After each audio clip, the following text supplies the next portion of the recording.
Assalamualaikum warahmatullahi wabarakatuh. Perkenalkan, nama saya Dewi Yuliantika dari kelas 12 Akuntansi dan Keuangan Lembaga 1, SMKN 1 Keraksaan. Di sini saya akan menjelaskan materi pendidikan agama Islam KD 3.11 mengenai masa kemunduran peradaban Islam. Masa kemunduran peradaban Islam. Sejarah umat manusia terus bergulir mengikuti sunnatullah, yaitu hukum Allah Subhanahu wa Ta'ala yang berlaku bagi makhluknya. Siapa yang gigih berjuang dan memenuhi syarat untuk menang, maka dialah yang menang, dan begitu pun sebaliknya. Perjalanan panjang sejarah peradaban umat Islam telah mengalami pasang dan surut seiring dengan kuat lemahnya daya juang dan spirit jihad dalam jiwa mereka. Jika diamati dari sisi waktu, perjuangan dan peradaban umat Islam mengalami beberapa fase pasang dan surut.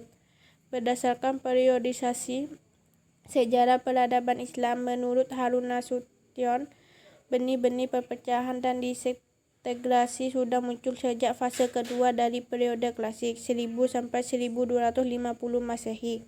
Meskipun pada masa itu masih merupakan puncak keemasan peradaban Islam. Peradaban umat Islam kemudian mengalami kemunduran ketika memasuki periode pertengahan bagian pertama 1250 sampai 1500 Masehi yang dikenal dengan masa kemunduran 1.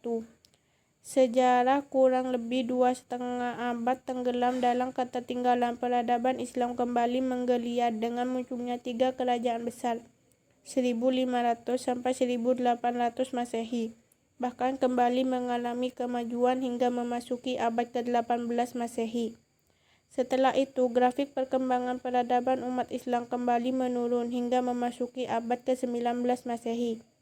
Sebelum kemudian terjadi kebangkitan kembali di periode modern. Dalam skala global, ada beberapa pendapat para ahli terkait dengan faktor-faktor yang menyebabkan terjadinya kemunduran tersebut. Pada pembahasan ini akan ditampilkan salah satu pendapat sebagai contoh bahan kajian kalian, yaitu pendapat Ibnu Khaldun. Selanjutnya, kalian dapat mencari pendapat-pendapat yang lain dari berbagai sumber. Menurut ilmu Khaldun, faktor-faktor penyebab runtuhnya sebuah peradaban lebih bersifat internal daripada eksternal.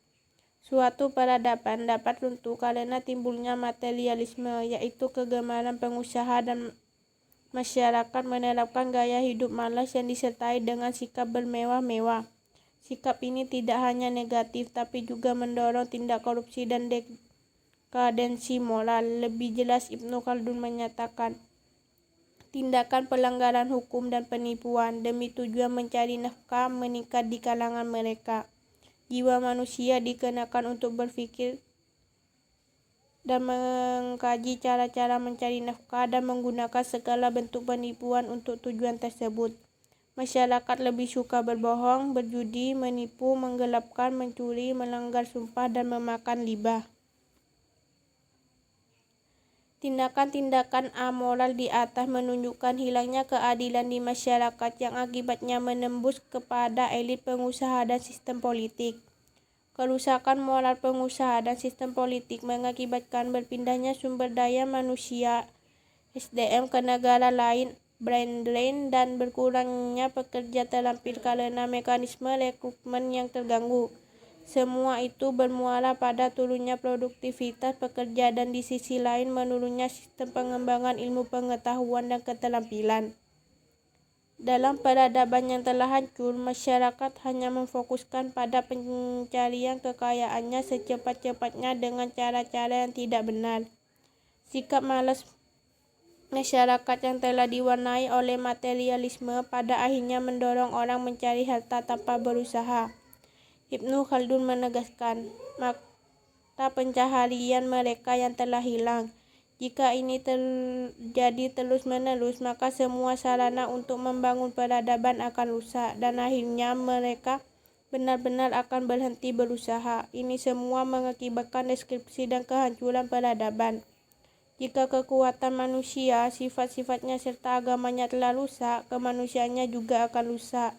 Akhirnya ia akan berubah menjadi seperti hewan. Intinya, dalam pandangan Ibnu Khaldun, kehancuran suatu peradaban disebabkan oleh hancur dan rusaknya sumber daya manusia, dan baik secara intelektual maupun moral. Sekian penjelasan dari saya, kurang lebihnya mohon maaf. Wassalamualaikum warahmatullahi wabarakatuh.